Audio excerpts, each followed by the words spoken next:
afternoon. This is Renee Myatt again with another episode of MyattJazz. Today, my guest is the preeminent jazz guitarist Manty Ellis, all the way from Milwaukee, Wisconsin. Today, you're going to hear this gentleman who is in his 90s tell you about his life and music. And so just sit back and relax as we get an introduction to Manty Ellis and his jazz world. Good afternoon. Thank you. Good afternoon to you. Listen, thank you for taking the time to talk with me. I know you're a distance away, so I'm glad you were able to accommodate the Zoom method of talking these days. Yes, this is much better for me than trying to get to New York or anyplace else at 93. At 93. So wait, when was the last time you actually traveled out of the state? Out of the state, that might be 4 years ago. I was involved in the, what is that, Juneteenth Oh, with Dr. Ron Myers. okay. Yeah, I was involved with him. We were traveling around different states, getting our innovators interviewed and better known on their birthdays. I was doing concerts on different people's birthdays. Oh, I see. Okay. All right. All right. Finally got it over. You know, Juneteenth has been a successful event. Yes. We have a day for that now. Yes, absolutely. So we were quite involved in that. Okay. All right. So I'm having a little difficulty hearing you. So let me see if I can't turn up my volume a little bit because I'm having some difficulty. Oh, you're checking the volume on your end? Yes, up on our end. Okay. Okay. All right, good. All right, so I really wanted to jump into my first question. I've done quite a bit of research about you, and one of the questions, well, situations that you've been in that sparked my interest is that you played with Jerry Garcia and the Grateful Dead. Did I read that right? No, I know them very well because when I lived in the Bay Area, I worked with Merle Saunders, who was an organ player. And he lives right across, Jerry Garcia lives right across the street from him. Okay. I met them, you know, and I seen them often when they came into Milwaukee. I see. So you lived in San Francisco for a period of time, though, right? We were there almost a year. I didn't like, you know, it's like, I'm a Midwesterner. Uh-huh. I don't like New York either. You know, and at the age 93, I wouldn't even think of going to New York. I'd get trampled. Well, you probably would, even if you weren't 93. There are a lot of people here in New York. Yeah, it sure is. I was there long enough to find out. Well, I bet that's true. I bet that's true. Yeah, So I lived in Brooklyn. oh, That's where I lived. oh, in Brooklyn. Yeah. Oh, okay. I got a strange situation there. I was in Brooklyn, in New York, and Oakland, in California. Uh-huh. They both sit right on the waterfront, Okay. Atlantic and Pacific. So as far east and far as west as you could go, Yes. but in between, you Uh-huh. know, and I am a profound lover of Milwaukee because I think people have the wrong impression. You know, it doesn't get written up, or people don't say very nice things about it. But it's great for me. Okay. I was born here. I was raised here. Mm-hmm. And I know it like the palm of my hand. Right. So, you know, I feel very comfortable here. That's why I'm constantly supporting my art form, Uh-huh. which is jazz. You know, the community art form. And they call it jazz, but that's what it is, black classical music. Right. Now you've used that The term, root, but you've used that term before, calling jazz black classical music. What does that term mean? that means it's the elite part of our music. The, the part that makes the money Hmm. on the market is not elite. We have people that contribute to the top alignment of music of all cultures. Hmm. If you check, you won't find many people transfer from one culture to the other like they do to Milwaukee or the Midwestern culture that we have in our jazz form. We respect all of it from the beginning to our innovators, who we have none now, Uh-huh. since John Coltrane and Miles Davis are no longer out there. They laid such heavy tracks that the whole world is still trying to figure out where they were going. Right, right. That's right. Yeah. So, And I, so when you say great. that you born and raised in Milwaukee, so did your family, did you come from a musical family? Well, my father was a musician. What instrument did He he started, play? he, hang on, he played piano Uh-huh. professionally. Okay. He sang, he played guitar, Mm. he played banjo.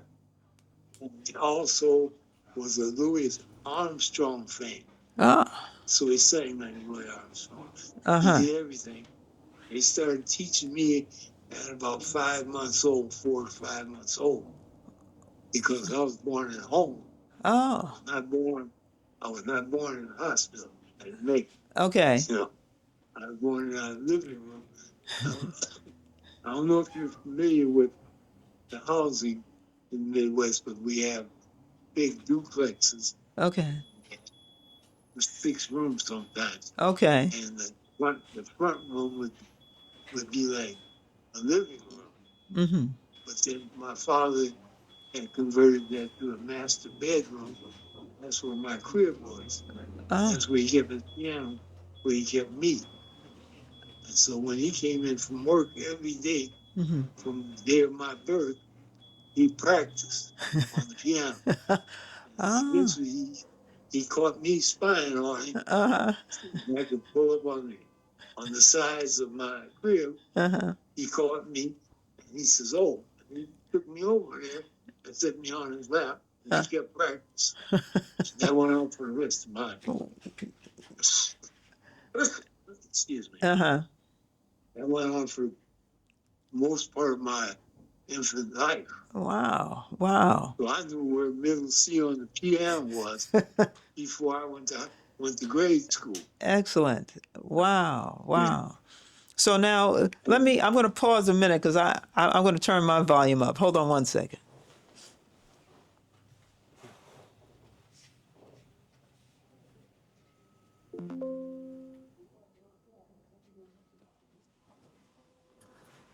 Okay, that's much better. Okay, so were you the only child, or you had some sisters and brothers? Well, when I was born, my mother already had, she had been married. Okay.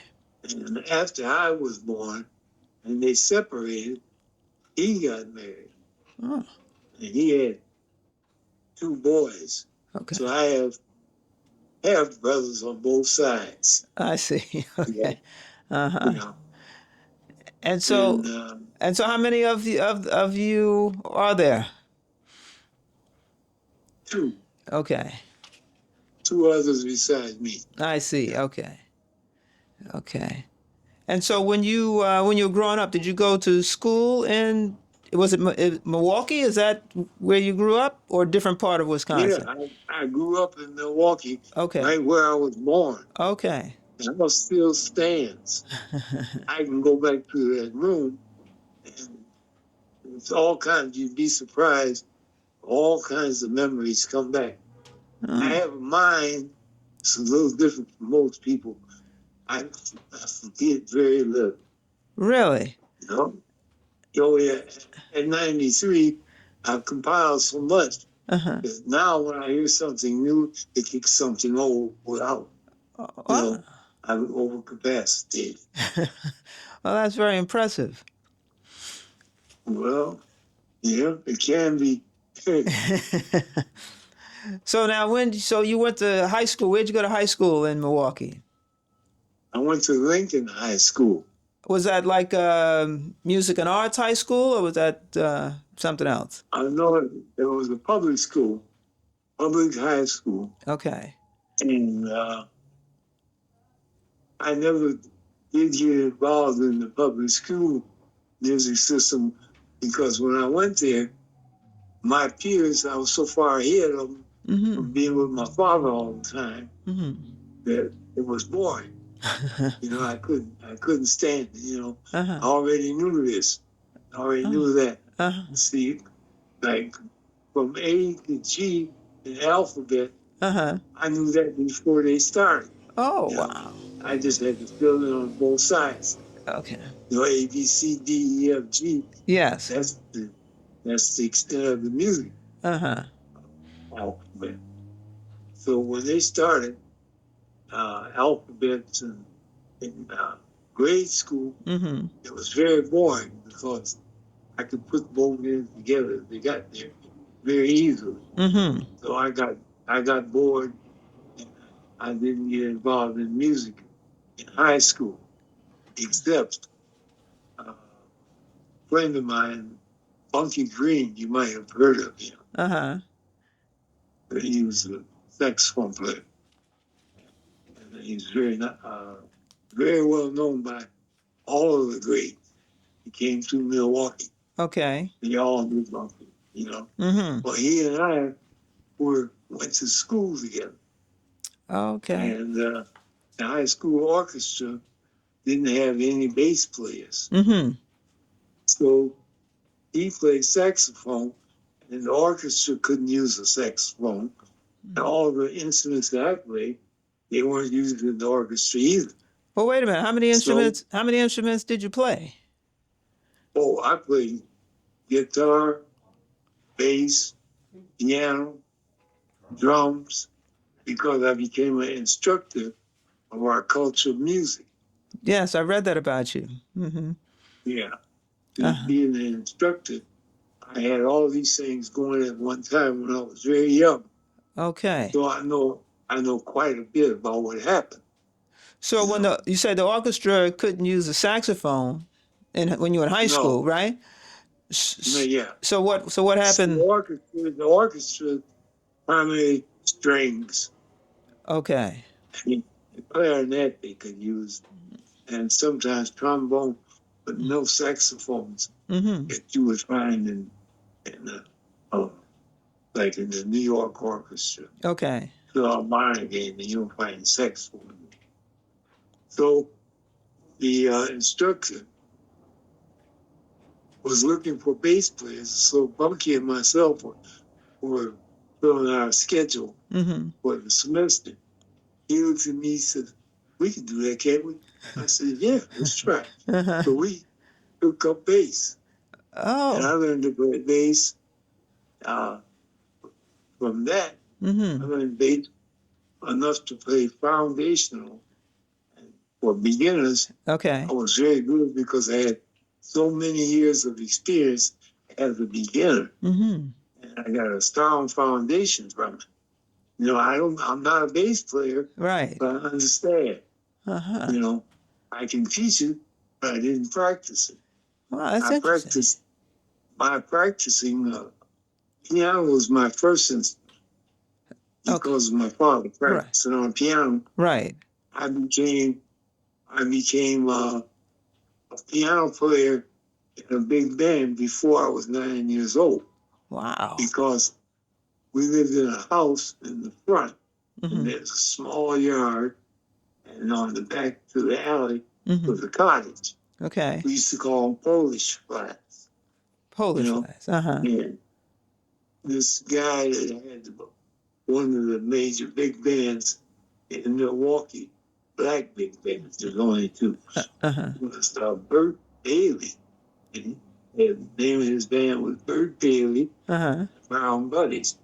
They rehearsed in the back of my house every day. Oh. So when I got out in the yard, I started going back there, sitting there listening to the rehearsal. Oh. And they saw me come. There's 17 guys. They saw me out there every day. So they started bringing me in and set me down next to the piano player. Oh. And he was lazy. He didn't want to play. I was dying to play. Sure, And sure. so he started showing me little things. And finally, I started to replace him there. Wow. Now, could you By read read music? I understood, but I didn't practice reading. Okay. I practiced understanding the function of music, the fundamentals, how they function. When you say the You know. function, what do you mean? For instance, you have a scale, and from that scale, you get chords Mm-hmm. with different notes from that scale. Right. And that was a family that functioned as a family. Mm-hmm. So when you saw a chord number or a chord name, you knew what the other notes and other chords belonged to that family. So I took the hard route. That's what got me to the point where I could teach them about music, but I don't have to play it all I or see. read it all. I can teach reading, Uh-huh. but I never spend time practicing reading because I practiced playing. And I became a pretty good player because I was recognized by every major musician that came through Milwaukee knew me. Yes, yes. Yeah, I read that about you as well. Right, That you're like the gatekeeper in Milwaukee on the jazz scene. right. Right now, I'm considered the godfather Yes. of jazz in Milwaukee. And I just realized that in the past 10 years ago. I cherish that. Yes, yes. You So know. so you and Bunky decide you're going to take up the bass, and now you guys are playing in high school. So are you guys playing not just in high school? You playing local gigs and that sort of thing? Oh, not on bass. Okay. Only in high school we played with the orchestra. Oh, okay. That's why I learned to read bass. But I never practiced it. I just for that 2 semesters there. Oh, I see. Okay. I got a great foundation. Uh-huh. Had a great teacher that taught in the Milwaukee school system. Okay. And we had a great school system because when I was in the 3rd grade in grade school, they were learning things that I had already learned, Uh-huh. from my father. And they put me way ahead. So I was always bored. Mm. I was always searching. I'm Capricorn. I want to know the what, why, and when. Right. Uh-huh. So I know more about that than I did actually the music itself. I see. I knew the music, but I knew why it was like that, why this worked, when this was all figured out mathematically, long before my time. Millions of people know about this. Right. But the secret word is concept. When you have a jazz concept, you focus on that type of music.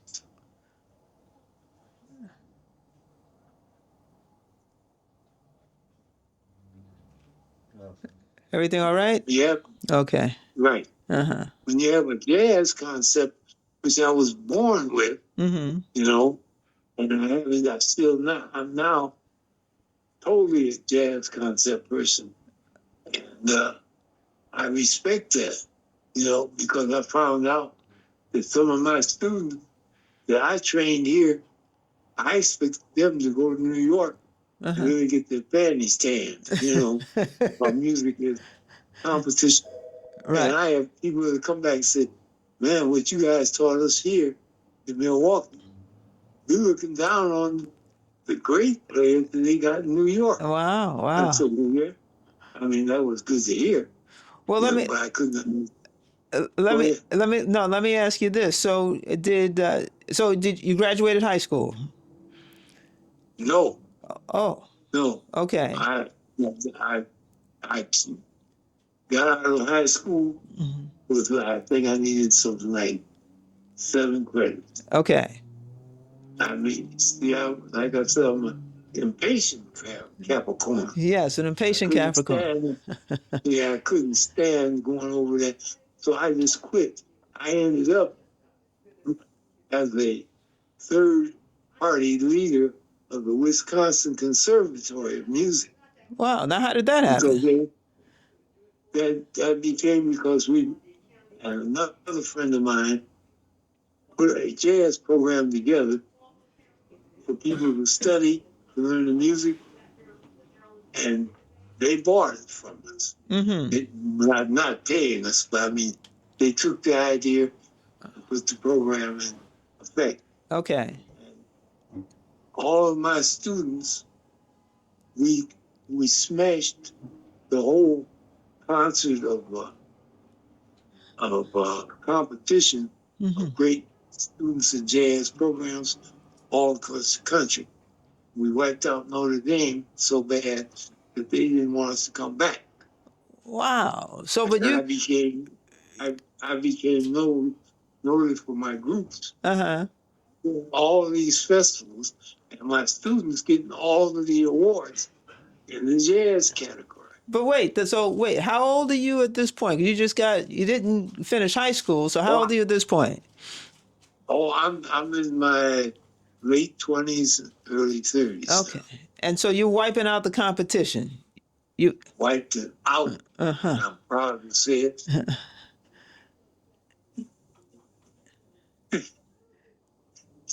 Go ahead. My daughter's making comments on it. But I never knew it until I found out that, see, classical music is so protected. Uh-huh. It wants to control everything that has to do with music. Mm-hmm. It did, but when it came to our culture, art form, which is black music, and it's not regulated by classical music, uh, the system, Mm-hmm. where we use everything that they taught about music per se. Concept was completely avoided. Okay. And that's where I shine because of my concept being involved as a young person in a career all the way up to now I'm 35, 40 years old. Mm-hmm. That's a lot of experience. It sure And is. I played with a lot of people. I played with the Ellington Band, Merce Mm-hmm. Ellington, that's Deuce's son, and I forgot his name, but Mercer's son, I was teaching him guitar Mm-hmm. because he had the job with his dad's band, Mm-hmm. which was carrying on the legacy of Duke Ellington. Okay. And I got to sit in and play with people in the Count Basie band, Mm-hmm. and I got all kinds of comments of what I should do. Uh-huh. And, that's where I was.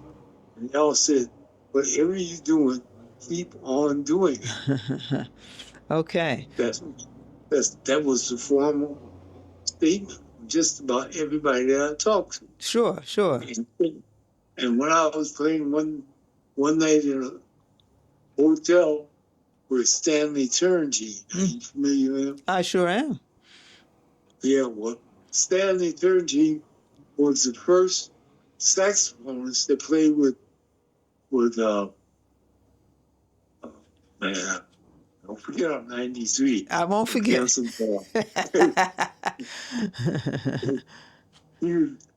With the great drummer that played with Charlie Parker. Okay.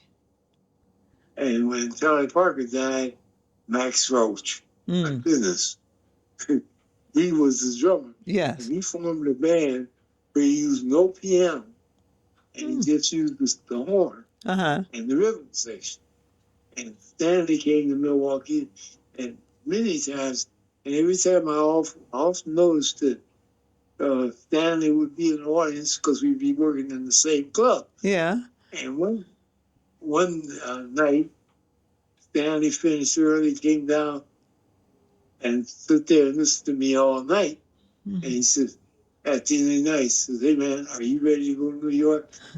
me being so elated, not singing at that time like I thought. Uh-huh. See, I put my family first. Mm.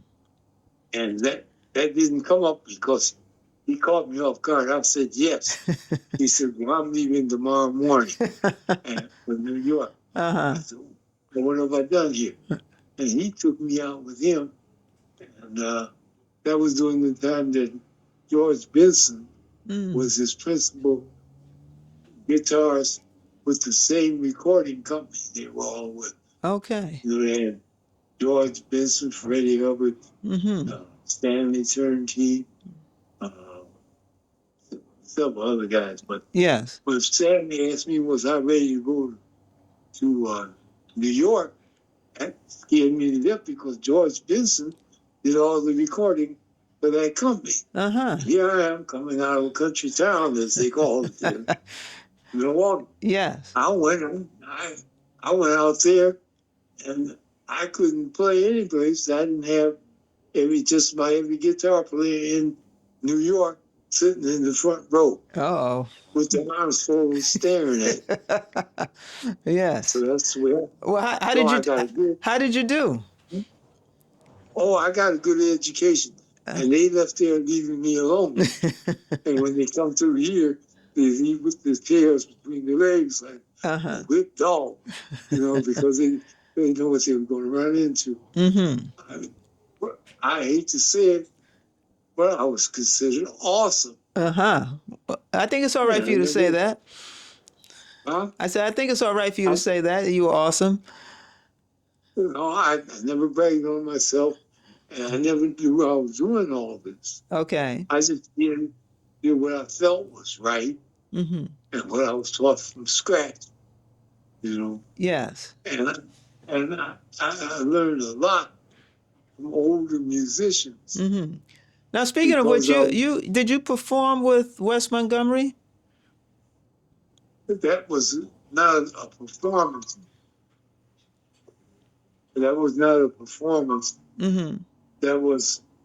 I went to a performance of his where the Montgomery brothers were playing, and I started studying jazz with Billy Wallace, Okay. who was Clifford Brown's piano player. Mm-hmm. He's from Milwaukee. We lived 2 houses from each other. Mm-hmm. So he was teaching me all the time after I got, he found out I knew enough about music. And when I went to his job in Chicago at this hotel, West's family, Buddy, and Monk, those three were playing in the dining room. Okay. And Billy introduced me. Well, I had introduced myself to Wes. I called him at the hotel first and told him that he didn't know me and I didn't know him. But I was a big fan of his and I was going to come down that night. He said, come on down. Well, see, he didn't know where I was musically. And at that time, I didn't play much. Okay. But I knew a lot about him. And he brought me down there. And when they were changing bands, Billy's band was playing the intermission, while Wes was off. And when Wes come back up, he says, man, why don't you come on up and play? And handed me his guitar and walked away. Wow, he handed you his guitar? Yes. Wow. And walked away and left me on the stage. Now, how was that? How was that? I took a good whipping up there on that stage. But, Wes was the greatest thing ever happened to the jazz guitar. By far. Yes. There'll never be another Wes Montgomery. Right. And he handed me his guitar.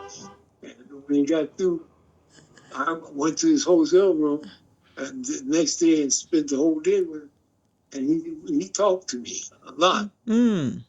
See, I was always looking at the elite people of the music. Okay.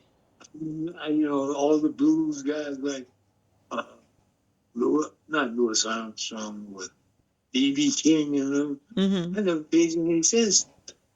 But those were strong roots of the music that I got from other people Mm. and didn't know about them. Okay.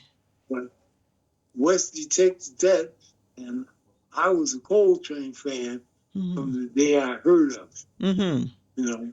Okay. And West thought that I was trying to emulate Coltrane. He said, "Hey, wait a minute, man." He says, "You were going to be a good guitar player, but do you got a family?" I said, "Yeah." Mm-hmm. He says, "Well, you got to make a decision whether you want to raise your family the best you can, or you want to get out here on the road with us and become one of us." Mm. I said, "No, my family comes first." I see. So I came back to Milwaukee. Uh-huh. But from then on, I had a close relationship with Wes Montgomery. His brother moved to Milwaukee. Which brother's that? Buddy or Monk? Buddy. Okay. And I did a recording with him after Wes died. Mm. It's called This Rather Than That. Oh. When I was living in California, Mm-hmm. I came from Buddy moved. I moved to San Francisco area. Buddy moved to Milwaukee. Okay. He was chasing after some woman. That wasn't my thing, you know. All right. The music was my thing. Mm-hmm. He calls me in California and balls me out for moving out there. He says, "Nah, I'm in Milwaukee and you out there." He says, "I got this record deal with Impulse that was Coltrane's recording label, Mm-hmm. Impulse." Okay. And Buddy had got a contract with them. Okay. And he was finishing it up. He says, "I got this contract with this recording company that Train recorded on." He says, "Man, you have to come back to Milwaukee." Mm. I said, "Wow, man, I'm all the way out here 2,000 miles away." Yeah. And Buddy was very relaxed in the mind. He gave me the wrong day, the wrong date, and the No. wrong time. Oh no. And yes, I flew back with my family Mm-hmm. from California. I had 2 cars at that time. Okay. Money had never been a problem for me. I Mm-hmm. could make it doing anything, Okay. you know. So I had 2 cars. So I came back. No, I drove them back. Mm-hmm. And then I came back and got the other car. I flew back Okay. and bought the other car back. And when I was driving past Chicago coming in, Uh-huh. they were in the studio recording. Studio where? Buddy gave me in Chicago. In Chicago. Uh-huh. Yeah, Buddy had that contract he had to finish. Okay. But he had given me the wrong date, and the wrong time. And then he got mad at me because I missed the first part of the contract. Oh man. So he says, "No, I want you on here." So he calls me up Mm-hmm. and wakes me up in Milwaukee. He says, "Man, get your butt up out the bed and get over here." So at 6 o'clock in the morning, I'm in Chicago, rolling an amp down the street, and Monk got my guitar and everything. Uh-huh. And I went to the studio with them. Mm. No rehearsal, nothing. Wow. And right, I didn't put under pressure. And I went in there and Downbeat reviewed the album, Uh-huh. and he made favorable comments about me. Oh, that's excellent. I didn't pay any attention to that. Uh-huh. I'm still thinking about what Wes told me: "Do you want to raise your family?" He has 5 kids, and but he was making big money then. Okay. Of course, that's when he was very popular. When he died, they had finished up the contract Mm-hmm. with his brother. They took me in, I see. and I did 2 tracks on it. But now you were still putting your family first. How many did you have any children at that point? Yeah. How many children? 2. Okay. All I right. only had 2 myself. Okay. So you're still putting your family first. So you do this recording in Chicago, and then, because what time period is this? What year is this that you did that? When did we come back from it? Yeah, about 69 and 70 we came back. Okay. I got them back here. I got back here. And the minute I hit Milwaukee, Mm-hmm. I relaxed. You know, Uh-huh. I'm at home. You Right. know, there's nothing you can tell me bad about Milwaukee. I'm going to buy it. And, you know, there's Uh-huh. a lot of people that talked against that, Okay. told me how stupid I was for coming back. Uh, But Milwaukee right now is one of the jazz hubs of our country. well, yeah, because I'm in the research that I've done in preparing for you is that there was this, Milwaukee is like this heyday, and well, in its heyday, it was the place to be. And like you said, a lot of folks have come through Milwaukee. Right. Names that And Herbie Hancock and is one. all of my students got the best jobs in New York Mm-hmm. when they went there. I had one student, Brian Lynch, Oh, who yeah. has two national Grammy Awards. Yes. You Huh. know, and for instance, McCoy Turner, Mm-hmm. after Train died, he went out on his own and he formed his own trio. He chose of all the bass players around New York, Mm-hmm. the bass player that Bunky and I went into the orchestra with just to learn the fingering. Right. Okay. That was my student. I taught him You from taught him. scratch. Oh, you taught him the fingering. I taught him about the bass. He Okay. had played. Okay. I see. You know, there's a difference in knowing how to play it and playing it Uh-huh. because the stamina and all that's involved. And McCoy chose him over all the bass players around New York he could have taken. Right. Right. Now, what about you? You met Herbie Hancock. I think he came through Milwaukee at some point too, right? Right. Herbie was studying with Billy Wallace, the same piano player that lived next couple of doors from me on Fifth and Vine Right. in Milwaukee. Okay.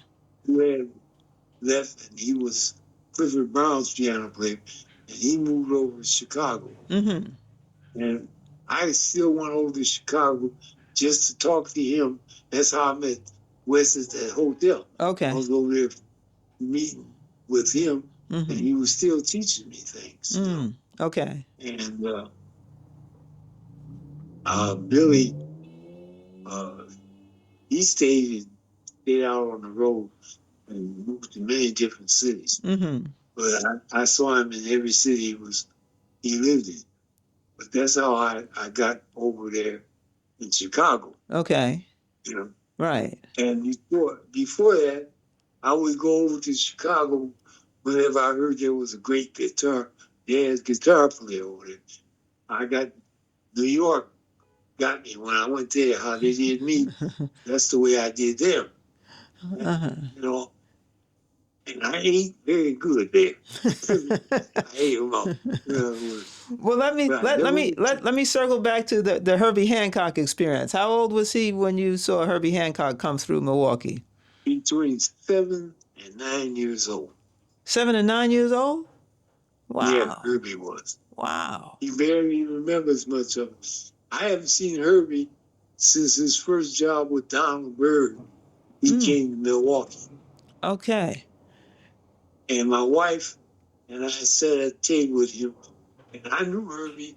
I talked to Billy because I seen Herbie every time I was there over in Chicago. Herbie would be coming out, from his lesson.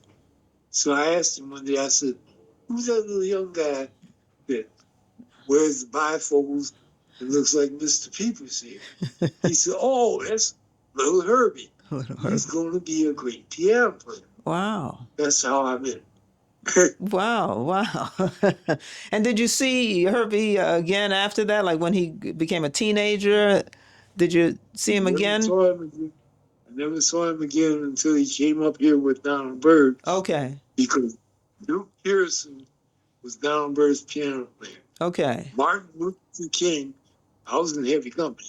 Yes. Martin Luther King was making a speech in Atlanta. Uh-huh. Duke Pearson was heavy into Martin Luther King. and he didn't know he was dealing with a demon, Donald Byrd. It's horrible, musicians. Why do you call him a demon? Well, you hate to go around it because he was so hard on him. He fired Duke Pearson because they finished their gig in Chicago, and he was coming to Milwaukee. And Duke wanted to go and get in Martin Luther King's march. Okay. In Atlanta. So he told Duke, okay, you go ahead. And that's how Herbie was born.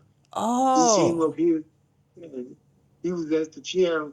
And the last thing I said to Herbie, he played some chords. I said to myself, that's something Billy must have taught him. And I went up and talked to him, and he showed me what it was. But I don't think Herbie remembers me. Oh, wow. And he was so afraid. And my wife, a few things I remember that she said with Papa. She said, he's going to New York, and he acts like he's scared. I said, yeah. I don't know why. She said, I don't know either. I said, she told me, she said, when he gets here, he'll probably write some books. I see. The words was never spoken. Wow. So let me. I want to ask you only because you're a man of a certain age here.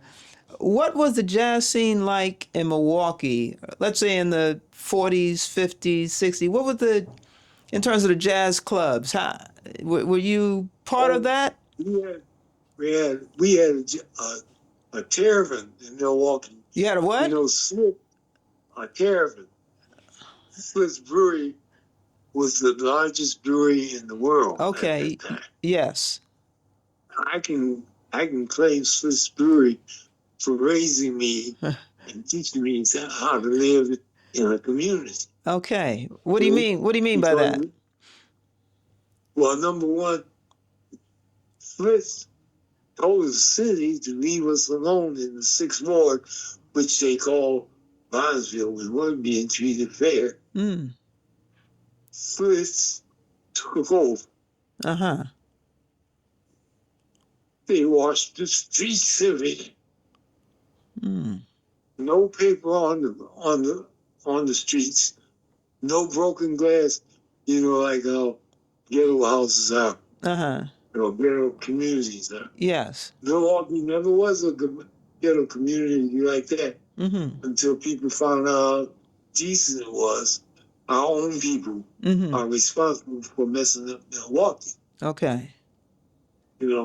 So they raised me and my peers and kids that we grew up.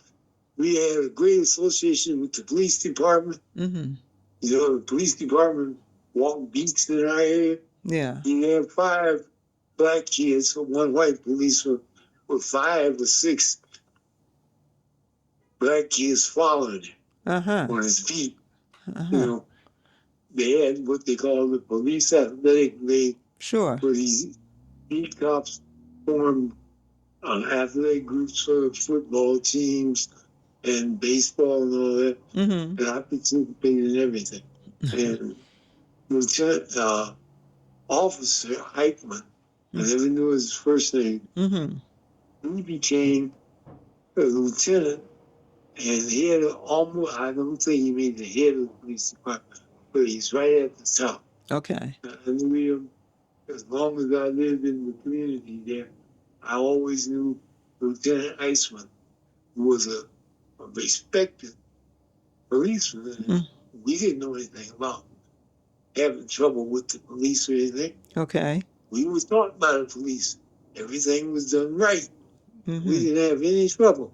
That's why I'm so in love with Milwaukee, because I knew what it was before it got like it is. I see. So when you say when it got like it is, how is it now? Terrible. I mean, why? Some days at least 3 people are getting shot. Everything's out of control. And they don't seem to have a grip on how to control it. Well, Eichmann and all our police that we came with, we were part of the police force. They were part of our community. They didn't live there, but they acted like they did. and they treated us to the point where we had to act like they acted in their own community. Okay. Uh-huh. So this was a very clean, healthy town for black people. And so when you say that, what years are you talking about? Let's see, I had to be 16, 17, Okay. teenage. Uh-huh. That's where I got my knowledge about what was going on here. And when I talk to people now, Mm-hmm. they don't know anything about that. Right. But you see, I got 93 years. Yes. And I experienced all of this.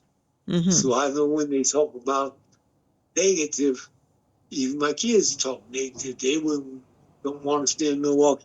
I would now, at that time, I wouldn't want to be here either because what I came up in was completely different. Sure. Right? Yes. Well, when you And came I up, love it. when you came up in, let's say when you were a teenager, that was what was that the 40s or the 50s? You were That's the late 40s, early 50s. right. So Milwaukee at that time, I mean, was it a segregated town? They said it was. I didn't know that. You I didn't have learned that. that Go ahead. I'm sorry. when I found out about segregation and Jim Crowism Mm-hmm. is when I joined the military and went to Texas. Okay. And I got off the train in Texas to drink out of a bubbler. Mm-hmm. And I was told I couldn't drink out of the bubbler. And so that was a shock to you, right? That was all foreign to me, Mm-hmm. you know. And it took a long time for me to let that sink in. But they did so many things different down there than I was used to here. Mm-hmm. And the white community and the black community, they didn't have no problems. Mm. Wow. Half So of my childhood friends were white, okay. mostly Jewish, Uh-huh. but German, Irish, Spanish, all mixed up. Mexican, Mm-hmm. we were all mixed up. This was America, as I thought it was. So let me understand this. It's in Milwaukee, in terms of the jazz scene, there were clubs called the Black and Tan clubs, right? Yeah, it's a little before my time, Okay. but there were so many of them because the music was popular. But at that time, no matter what a black person did, it wasn't nothing. Okay. Mm-hmm. That's the way it was accepted. Right. Now, the Black and Tan turned into totally black, but when it left, we had just about a terrapin on every corner in Milwaukee. Well, And you could go around. what does it mean? And when they say black and tan, what does that mean? Well, Black and Tan mean it was mixed. People in the audience, mixed people together. You mean just about everything. blacks and whites mix? Yeah. Okay, I see. Yeah. Uh-huh. Yeah. Okay. The old saying was, if you're black, get back. Mm-hmm. If you're white, you're all right. Yeah. If you're brown, you could stick around. Yes. I've heard that. Uh-huh. I see where it came from now. Mm-hmm. But when I try to talk to people, like my own kids, they never knew nothing about that. Well, no, right. So your kids are, if you're 93, your kids are how old? One of them, the oldest one is 71, Okay. and the youngest one is 7. Okay, gotcha. So they didn't have the same experience of Milwaukee growing up that you did. They had a very different experience. Oh, no. Yeah. Yeah. See, they came after started to take a dive towards the negative. Yes. So are any of your children, are they musicians? Do they play guitar like yourself? No. No, not musicians, but I blame myself for that. Why? For being selfish, because music dominated me. Uh-huh. You know, that's probably one of the reasons I lost my wife. Mm. Why you say that? Well, my attention was on music so much that I sort of neglected her, and she should be as a woman in my life. Mm-hmm. Music just took up everything. And I think she got very angry about that because one time I was practicing, and I practice before I go to work in the morning. Sometimes Mm-hmm. I practice as soon as I come home in the evening. Mm-hmm. And she walked past me and she stopped and looked at me. She said, I don't know, I play my guitar. She said, I don't know why you keep playing that thing. Mm-hmm. You can't play. I don't think you'll ever play. Wow. So that was out of anger. Sure. And I didn't know how to take that. Mm-hmm. So being so engrossed in the music, my concept was, excuse my expression, screw you. Uh-huh. I'm a musician, you know, and nobody seems to understand that when you are born into something like that, it's part of your life Mm-hmm. that you remember from standing in a crib, hanging on the bars in your crib, listening at your father practice. Right, right. So that's one of the first things I ever remembered. But let me ask you something. How is it that, because you spoke before about, your motto was kind of family first. So how do you square that Yeah, with, you're saying that maybe you well, were neglecting the family at because home? yeah, because it was very hard for black people to make any money. And that's to have not have money. Mm-hmm. Anybody says money doesn't mean anything because they never had none. Mm. But to have food on your table, your rent paid, your bills paid, nobody's dogging you. Mm-hmm. That didn't occur in my family. Okay. You know, I would do anything besides the music Right. to make money Okay. so that my family was financially okay. I never was hounded by debts or anything like that. Okay. We didn't live high on the hog, Mm-hmm. but my kids went to school looking as good and well dressed as any kid in that school, Yes. you know. Okay. And like we were pretty bad off there for a minute. Mm-hmm. I can remember my father and his friend Frank Brown, who was a trumpet player. They used to go out on Friday nights. Like I said, there was a tavern in every corner Mm-hmm. to help bring us up. I keep Frank had kids too. They would go around and sit up in different taverns and put a jar on the floor. Okay. And they might make $1.50, $2, and they were elated with it. Sure. You know, Mm-hmm. and I was looking at that because, you know, as a kid, $2 was big money. Yeah. And that's, I thought they were doing. They were just barely making it. Yes. You know, Yes. you know I said, well, I got to do better than that because I was taught as a young man with a family, you are supposed to set an example for your family as far as the living uh, aspect is concerned. You don't live like a dog. Mm-hmm. I mean, you live clean, you have a decent house, you have decent furniture, you have decent clothes, and you have a decent personality.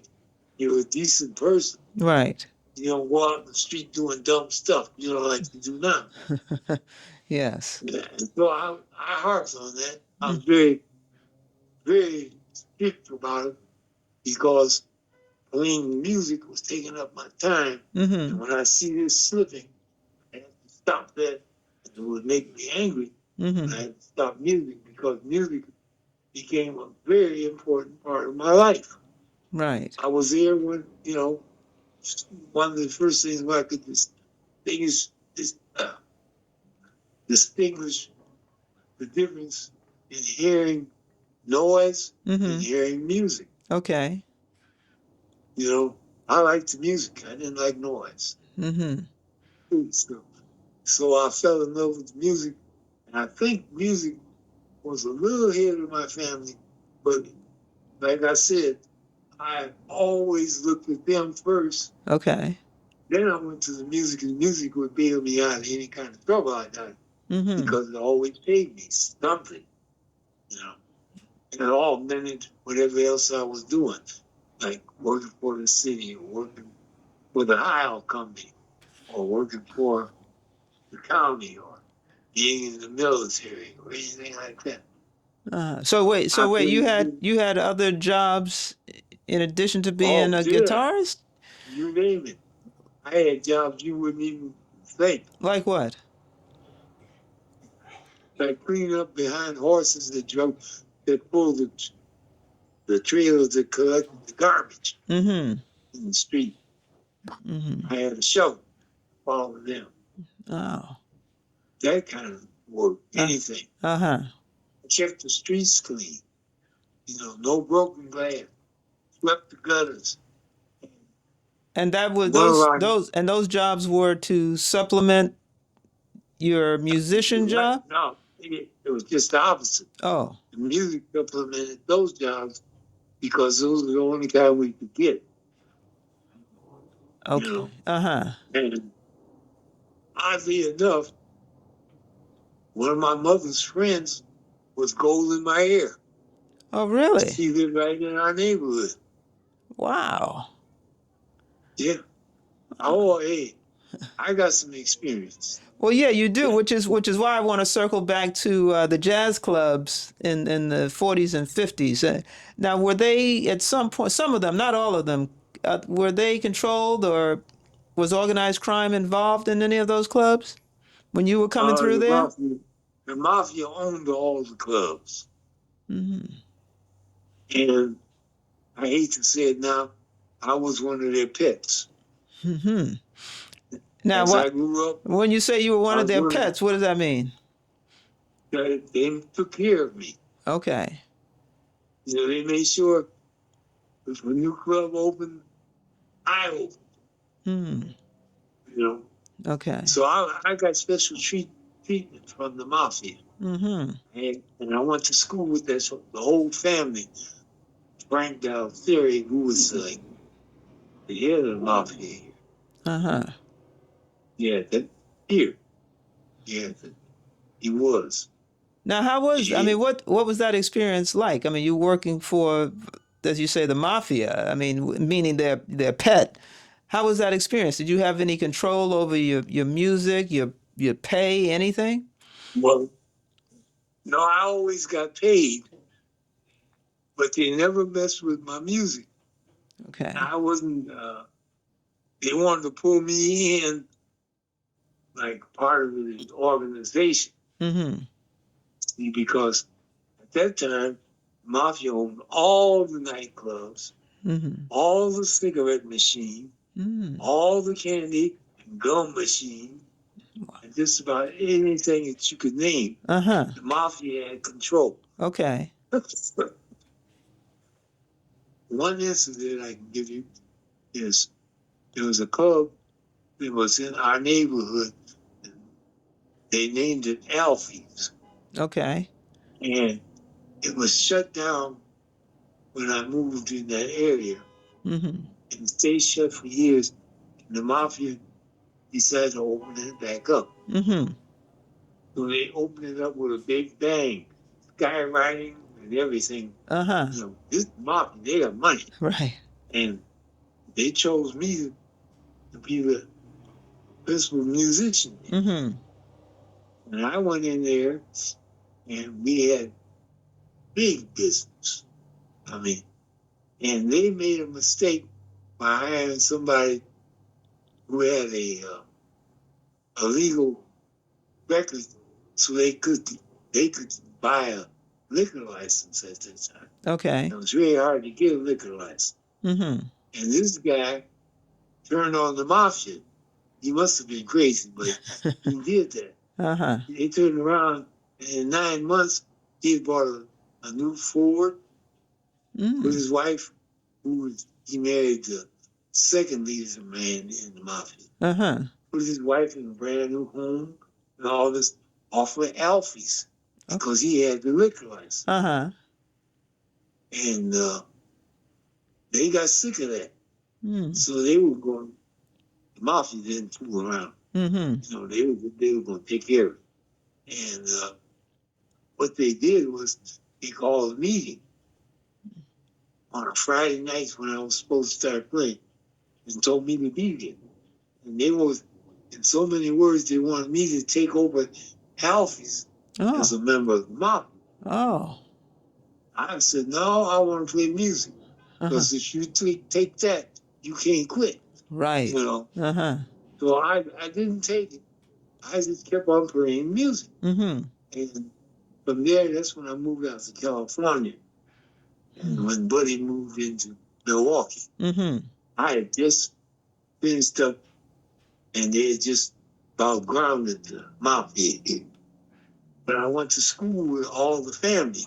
I knew, you know, Frank Ballesteri, Uh-huh. the Ballesteri family, very big, you know. Mm-hmm. So that's how I got away from them. I just moved out to California. I see. So you had to And leave when I moved so you out, left the state. huh? You left the state to Yeah, get. I left the state Mm-hmm. because they liked me. You Okay. know? Uh-huh. That's not a bad thing to be liked by anyone. Sure. You know, you can have 1,000 people hate you, Mm-hmm. but one person likes you, that means a lot more. Right. And I was taught this. So I got away. And when I came back, because I couldn't stand California, Mm-hmm. it was too loose. Nobody cared about nothing, you know. So I brought my family back here. They wanted to kill me because I don't think any of them wanted to come back to Milwaukee. You know? I Uh-huh. didn't care. You go ahead and kill me, then you deal with it. But I knew it would be better for them here. Mm-hmm. But they wouldn't, none of them followed my examples, you know. Right. But now that I'm 93, falling off the cliff, you're starting to see there's a lot of people around here that actually love me. Mm-hmm. Right. Right. So I understand that you were recipient of the Jazz Foundation Award. Did I get that right? That was earlier this year, I believe. The Mellon Foundation, Congratulations. thank you.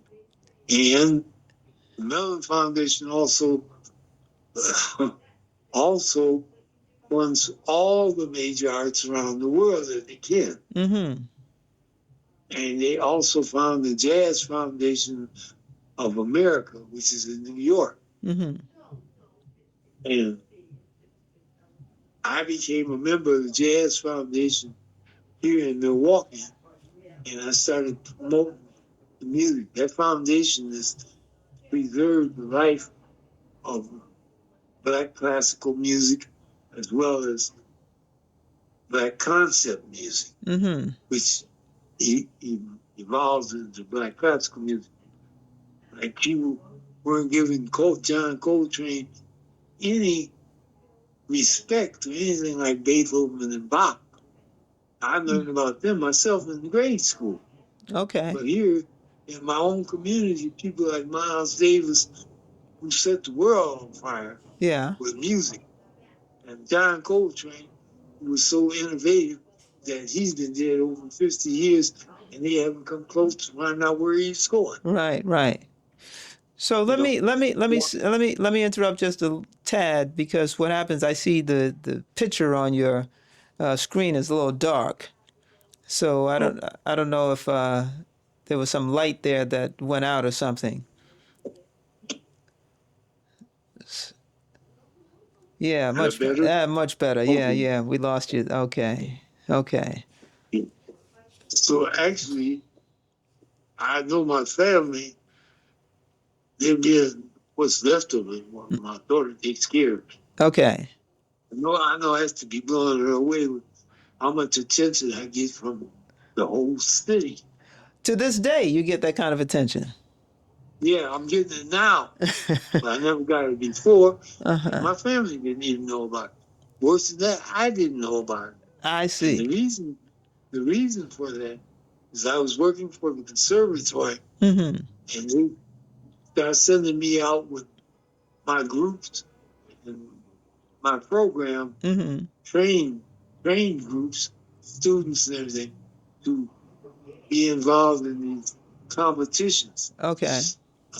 of jazz education. Mm-hmm. And I got so many awards that I started just taking it for granted. Okay. And then I find out later all the awards were coming back to the conservatory, Ah. which was classically oriented and very jealous. Okay. And they took all my awards, never even told me about them. Oh. They were found in the basement by the Mellon Foundation, who funds them. No kidding. And they went berserk on them. And the Mellon Foundation gave me $100,000 grant. That's wonderful.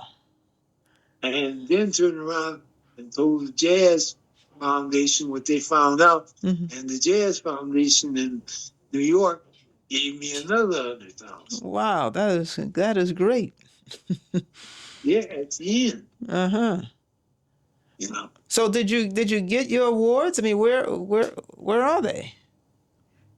We're in the process of collecting them because I tried to form a new group community Okay. foundation Mm-hmm. of our music, which is black music, classical music, Okay. equal to classical music in the European elites. Yes. We are equal, but different. Mm-hmm. They never could accept that. So my thing was to take that money. Uh-huh. At this age, my kids are all grown. Okay. I see that they are able to handle it. They won't live like dogs ever because they're all above that now. Okay. You know, I fought clawed and hammered at things to make sure that Yeah. they don't realize. You know. Right, right. Now, then I So understand now, they named a community center, a couple of things after you there in Milwaukee. yes, the Manty Ellis Community Foundation. Mm-hmm. And I hate to say it, but all that grant money drew attention of thieves. Oh. People, they warned me at the foundation, said, be careful because you're going to find out you got so many friends you never heard of. You know, Yes. and they came out of the woodwork trying to grab the money. Mm. So we're in a tight fight right now. I want that money to go back into my community. I see. Not in some other community that has a big bank and all that. We got banks in my community. Mm-hmm. Why can't they have that money? Right, right. So that stirred up a lot of dirt, you know. Well, let me ask you, at age 93, I mean, that's obviously a lot of years. So is there like maybe not one, maybe there's multiple lessons that you've learned in life and music that, let's say you were talking to a young person. What is it that you think that Well, you when I come down and I try to talk to young people, Yeah. they don't know the lingo. They don't know the language of the culture. I tell them, keep on trucking. Okay. They don't understand what that means. Uh-huh, right, You right. know, that trucking, put that finger up and keep going. Don't let nothing stop. Okay. Mm-hmm. They don't get it. And the fact that they don't get it, is that disappointing to you? Oh, big time. Why? Because I've laid out everything that I've done, and now it's coming to service, and they see how I've been treated. Mm-hmm. They still don't pay any attention to it. I mean, we got a terrible job with our young people. Uh-huh. And I don't know it. For instance, like I don't know how it is now in grade school, but when I was in grade school, by the third grade, we knew all about uh, the great composers of the world. Yes. We were taught those names: Beethoven, Bach, Right. Stravinsky, Mark Rachman, and Uh-huh. all those. I knew all about those people. Right. I was even forced to study their lifestyle, how they lived, how they thought. Mm-hmm. But now I'm living a different lifestyle and was forced to live a different lifestyle than them. Uh-huh. And we produce our own innovators, like John Coltrane, Charlie Parker, Mm-hmm. Coleman Hawkins, Duke Ellington, Right. Count Basie. These are our innovators. They took our culture music and they made it more elite all the time. Yes. It got so elite that the other cultures, more people out of the other cultures want to cross that line, join ours as far as the music is, Mm-hmm. Mm-hmm. you know. Right. And I mean, that's gut wrenching because John Coltrane is probably the greatest of all of them, including the Beethovens and Bach, Mm-hmm. because they were centered in classical music. Everything is centered around one person, the composer. Okay. The second important person is the conductor, Mm-hmm. who has to be trained to try to live the lifestyle and understand the style of the composer. Mm-hmm. So he can't even be himself. Right. He's got to be somebody, this one man.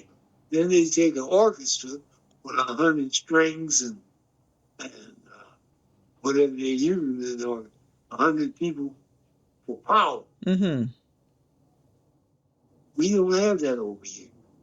Every person is responsible for contributing to the art form himself. Right. Yeah. We're not controlled by them. Mm-hmm. They want us to be controlled by that, but they don't understand what we're doing.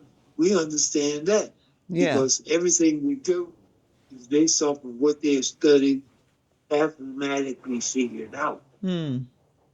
where everything comes from our hearts here, Right. our lives, our lifestyle. Mm-hmm. I told you I didn't want to go to the gut with it, but I stumbled a horse apple on the street. You think that didn't have an effect on me? What kind of effect did it have? A negative effect. That's what I was considered able to do.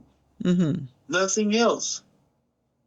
But they took everything out of our concepts of the art form of music, Mm-hmm. took it over to the other side. And that's what, if you look at commercial music, it's all based off of black music. Right. Mm-hmm. That hurts. Sure. You got the greatest thing going, and it gets the least amount of attention and always shows back, and what is good snatched off the top of it. Right. Right. Yeah. Mm. So 93 years of that makes me look at it a lot different than the young people look at it today. They haven't paid any dues. Yes. I was paying dues that didn't pay off.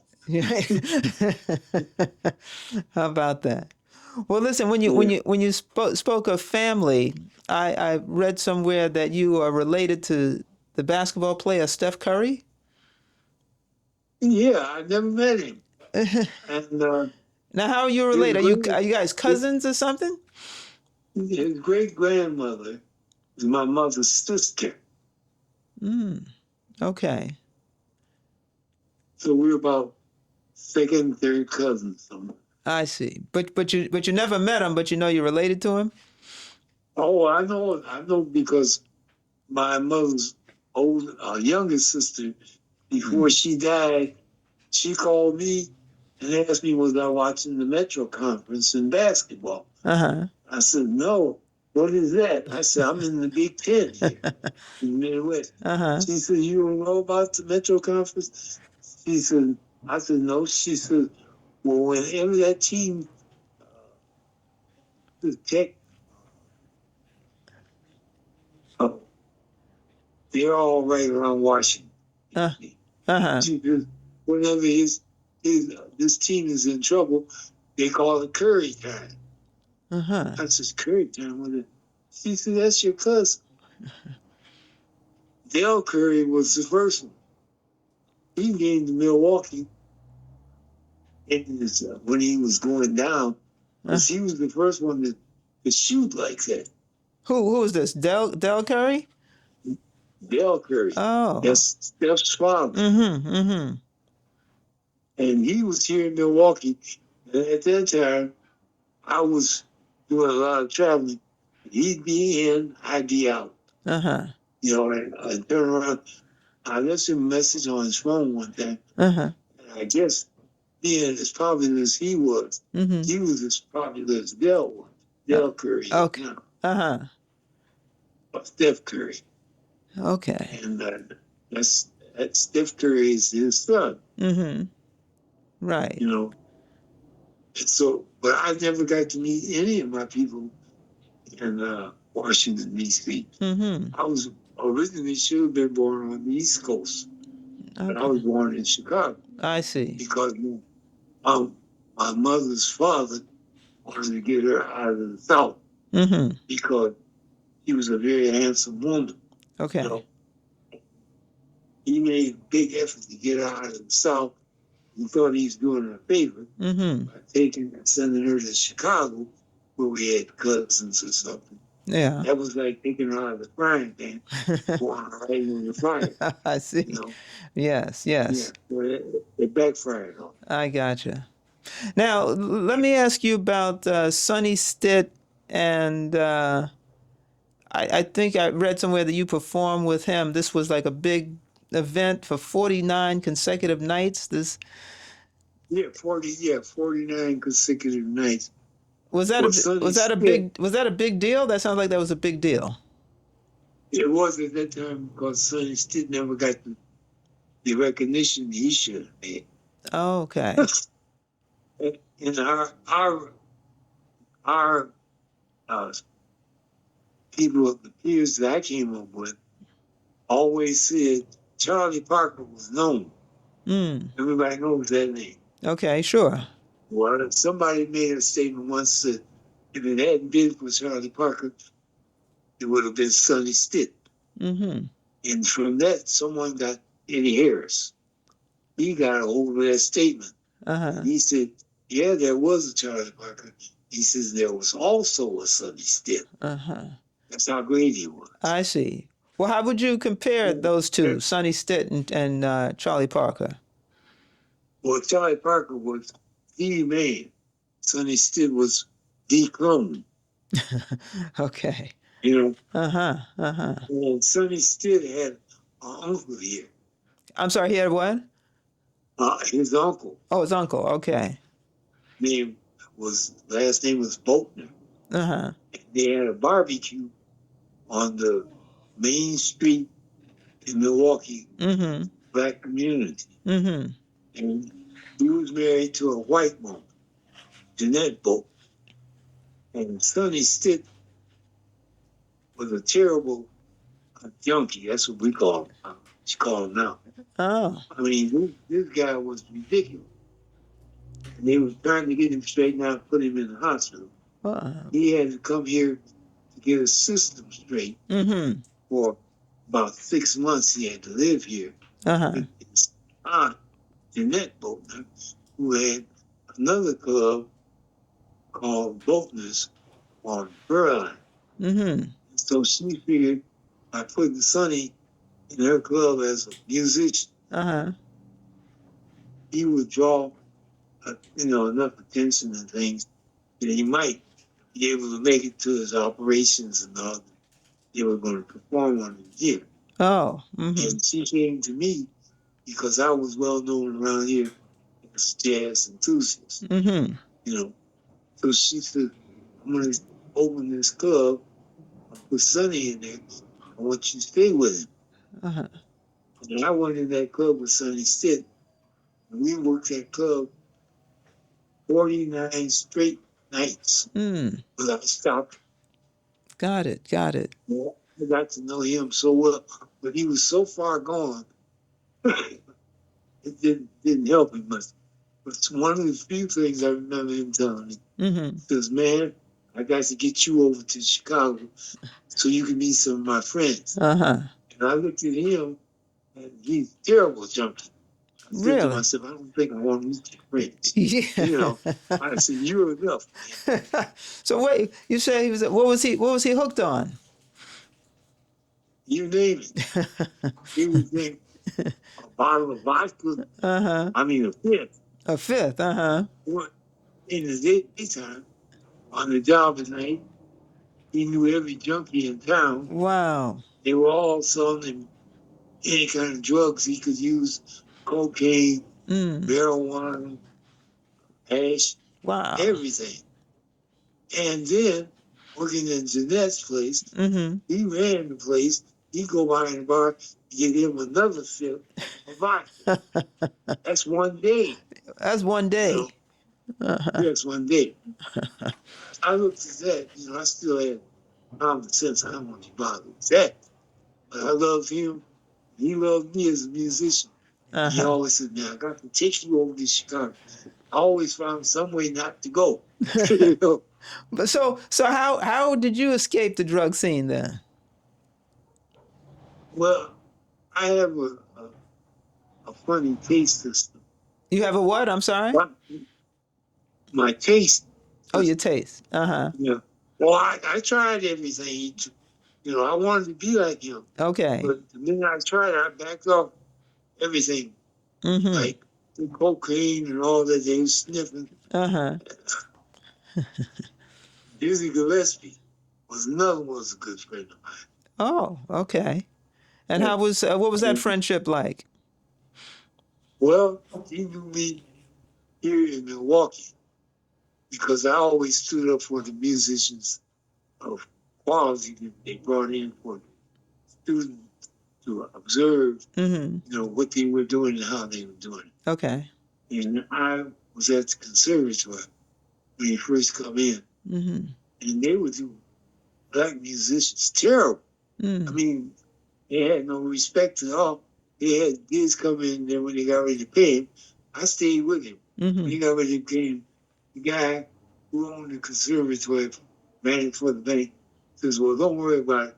We'll put you a check in the mail." That's when I stepped up. I said, "Oh, no. Nah." Okay. I see. And they went on me on that. I didn't care. You can't treat him like that. So there were times when musicians just were not paid. No. Sometimes they weren't paid.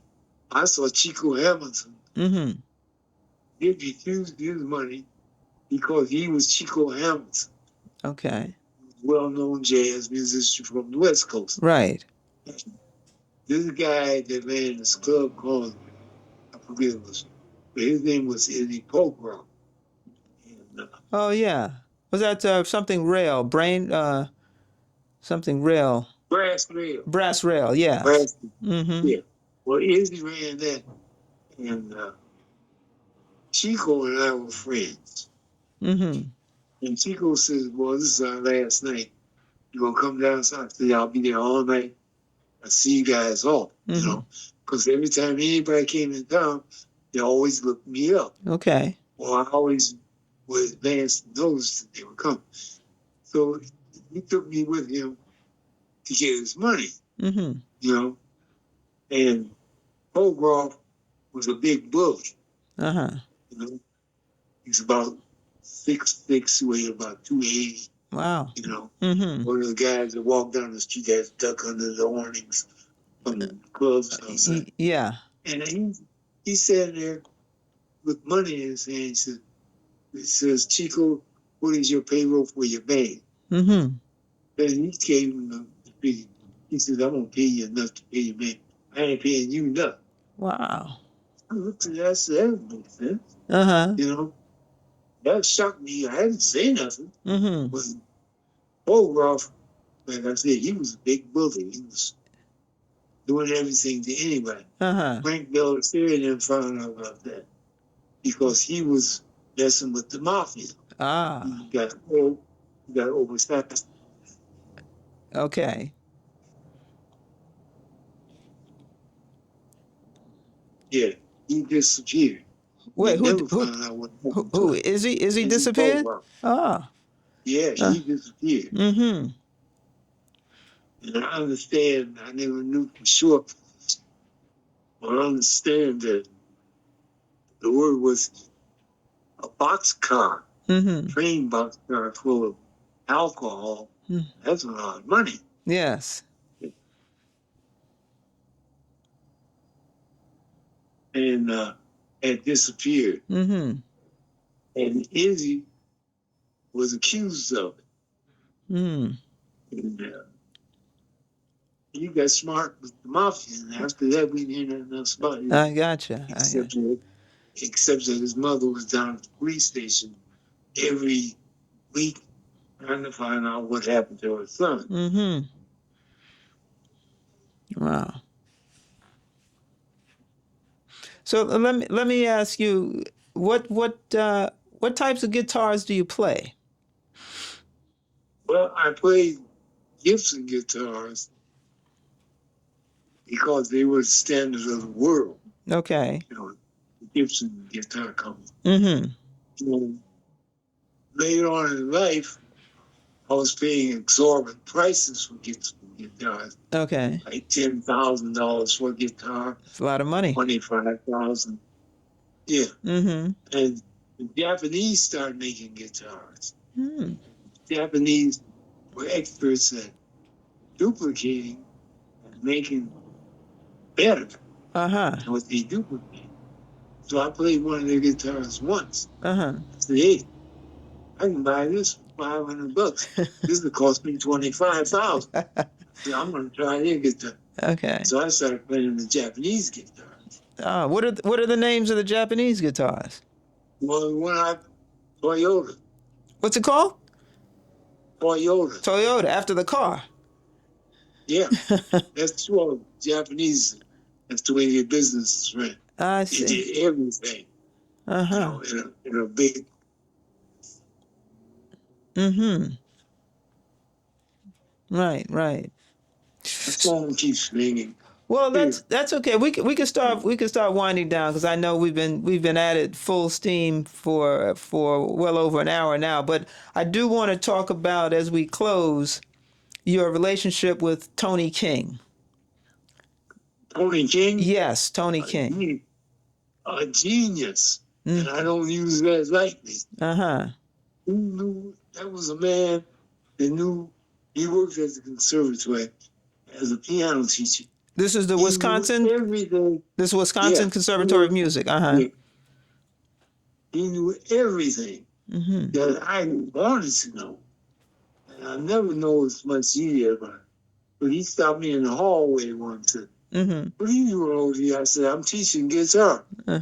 He said, oh, that's great. He says, why don't we start a jazz program? Uh, That's where the jazz program started. I In see. the hall. Uh-huh. And then he came here to my house every week on Sundays. Him and his girlfriend Uh-huh. came. They ate dinner here. Mm-hmm. He and I sit in my living room. We drew up a program. Mm-hmm. And he told me, he says, now we got this program. He says, I know everything, man. And he wasn't hesitant about telling you what he didn't know was few and far between. I things, see. you know. I see. He said, he knew everything. Wow. He didn't bother to tell me. But he was 17 years older than I was. Got it. Okay. At the time I turned 40 something. Uh-huh. And he says, man, he says, I can't handle it. I'm too old. Uh-huh. He says, you be my legs, I'll school you.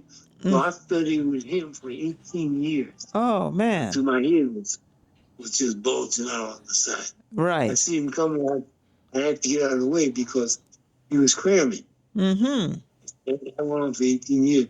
So I learned an awful lot from a genius. Wow. Now, did he play an instrument as well? He played piano, but he wasn't that good. No kidding. But he knew everything that came up. He So, could explain it. so what he knew like music theory or something like that. Is that what you mean? Theory and function. Well, I guess you have to take theory. Mm-hmm. But everything related to, Yeah. you know. I mean, he was that, like, he used to make them. I had at the conservatory all these doctors of music and all that. He Mm-hmm. make them sound like little kids when he talked to them. Really? Right. Huh. And see, classical music has been instead of our friend Mm-hmm. who worked together with, has been our arch enemy. Why is They did that? all kinds of dirty things to us. What do you mean? What do you mean? They didn't want any jazz in that building. Oh, okay. They only wanted classical music. I see. And the only bad part about that, I only knew more about classical music than all the doctors coming and think this man was a real genius. I'm not just slinging that word around. Yes. Wow. So did you notice that or observe that him being a genius when you first met him, or this was something you discovered over time? Oh, I've discovered over time Uh-huh. because he was teaching jazz as an art form, Mm-hmm. just like they taught classical music as an art form. Okay. And he was very, very unique. Mm-hmm. He went right to the source, and could give you any kind of date, who did what, when they did it, Mm-hmm. how they did it, and then show you. Mm. His job was to do that. Wow. He had no concept. That's what made jazz musician. Mm-hmm. And he taught me for 18 years. Yeah. I had a concept, see. And every time the concept would change, Uh-huh. I changed with it. Okay. That's how I got to foreign train. Uh-huh. That was the ultimate concept of our music. So what did Tony King teach you about that? Did he want you or suggest that you follow your concept, or was he thinking about something He else? didn't care. Mm-hmm. He didn't care. He knew so much. He just taught you everything you needed to know Okay. when he found out you needed to know it. Mm-hmm. Mm-hmm. So I'm sorry, go ahead. Like for instance, I listened to Herbie Hancock, and Herbie had a concept, Mm-hmm. and he's very explorative with his concept. Mm-hmm. He plays something that I didn't quite understand. Okay. Tony smoked 5 packs of cigarettes a day. Wow. And burned all his fingers off, except the bottom 2. He had his finger in his mouth with a cigarette. He said, oh, Wow. what he's thinking, now this was, what he's thinking there is this. And he gave me about 6 weeks of what Herbie was trying to think of. And later on in life, as Herbie evolved, everything Tony was telling me was true. I see. Huh. So I understood. That doesn't mean that I could play all this. Mm-hmm. I was taking off from where Tony came. Uh-huh. But I could play. I found that out from association with people who were known for being great players. Sure. Well, that actually is a nice segue to my next question, which is, are there people that influenced you musically? I mean, apart from obviously, Tony King was probably more of a mentor, but Yeah, were he there, was a mentor. were there And people? Go ahead. Yeah, those were people like Bud Palm, Okay. which hardly anyone in our community Mm-hmm. would know it, would ever heard of that name. Yes. He was the piano player that played with Charlie Parker. Right. And he was like the one that captured all of my attention. Mm-hmm. After that, Charlie Parker, Okay. who had a concept, was like Gotcha. spontaneous composition Uh-huh. without documentation. In Mm-hmm. other words, he sit down at the piano or with his horn, Mm-hmm. Charlie Parker, and start playing and come up with a song. Mm-hmm. You never heard it before. He didn't hear it before. Uh-huh. You know, Right, right. no documentation, so there's no record. Uh-huh. Writing this down, writing that down. What's next was it for him. Uh-huh. So I started following that. And after him Mm-hmm. came Coltrane, which blew the whole world. Right. And they still can't find out where he was taking us. Still say that again? I said, the world itself still can't find out where Coltrane was innovative enough Got to it. be headed in a good direction. Right, right, right. Right. And he's been there 50 years. Isn't that something? Yes. Right. And you're going to tell me he gets no respect? Hmm. My kids didn't know anything about him. Kids of today don't know anything about him. Mm-hmm. So that $200,000 that they gave me Mm-hmm. was going right back in there. Get recognition. Uh-huh.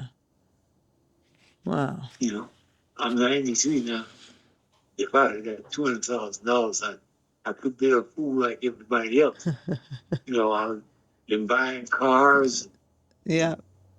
you know, $700, $800 suits and all that back in the day. Yes. You know, I didn't have that kind of money in the day. Mm-hmm. Now that I'm so old, none of that means anything to me. And I'm feeling more comfortable all the time with my kids, Uh-huh. which are now grown, 70 and 71, Yes. that they can make it and not have to be an underdog. Right, right, right, right. So let me ask you one last question, Mr. Ellis, which is, 93 years old. How would you like to be remembered? I never even thought about anybody remembering. Well, somebody's going to remember you. Yeah, I just do what I felt needed to be done in the area where I felt I was pretty on a mission. Mm-hmm. I'm not a very spiritual or godly person, Mm-hmm. but I do understand that I have a creator, and I was created and put here to do something. I wouldn't have been here for 93 years. Mm-hmm. And as it's turning out, people around me are finding out I did a lot. Yes, yes. Well, listen, thank you very much. I really, really appreciate you taking the time to talk to me today. I've learned a lot about you, and I'm sure the audience has learned a lot about you as well. And so I'm going to wish you great health. Like you said, 93 is 93. So I hope to be seeing you So be soon. it. What's that? What's that? I said 93 is 93, so be it. Nothing I can do about that. Yes, nothing we can do about that. That's very true. But listen, I made that. say again? I said I made that 93 hard. Yes, you did make 93. So when will you be 94? Oh, I'll be 93 in January. You'll be next year. 93 in January. Okay. January, next January. Got it. This coming January 2026. Yeah. Okay. No, 16. January 16th. Okay. Oh, yeah, 2026. Yes. Well, listen. I'm born in 33. Yes. 1930. Yes. Well, you've remember back that far? Well, that's a long Yeah, it's a long road to cover, that's for sure. right. I got a memory like an elf.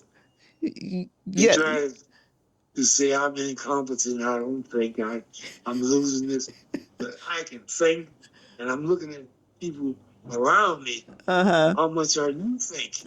Because I've been there before and done that. Right. You know. Absolutely. Well, that's why I didn't want to take a break, because you had much information to share, and your memory was so good. I didn't want to even stop you. So, but again, I appreciate you taking the time to talk with me. And listen, I want to be in touch with you because you're a very interesting man, and you got a lot of information, a lot of stories, and I like that concept idea. I like that a lot. Thank you. All right. So I'm going to let our audience know that this ends another episode of MyattJazz. If you enjoyed it, please like and subscribe. That's the best way to support this channel. And we'll see you next time. And as always, thanks for supporting jazz. Yeah. And also, God bless the Jazz Foundation of Milwaukee, Okay. as I want it to be. But the main thing is the foundation of America. The Jazz Foundation of America Mm-hmm. is the central, which I came out of. Okay. And that, I mean, wasn't for them, I probably wouldn't have stayed in here. Got it. Got it. Okay. All right. Perfect. All right. So we're going to say goodnight to you. Tell your daughter thank you very much for being available and putting this together so that we could do the Zoom. Right. And Thank you. Thank you for doing it. you're very welcome. It's really my pleasure. So listen, Right. enjoy the holidays. I'm gonna try. Okay, good. I got a 3-day birthday party coming up. well, listen, you definitely have to enjoy that. Yeah, the city turned out for my 90th birthday. Uh-huh. I mean, over 300 people showed up for my birthday party. Wow, that's beautiful. That's beautiful. Yep. All right, then. Okay. All right, take care of you. yourself. Sure. Okay, Thanks. bye now.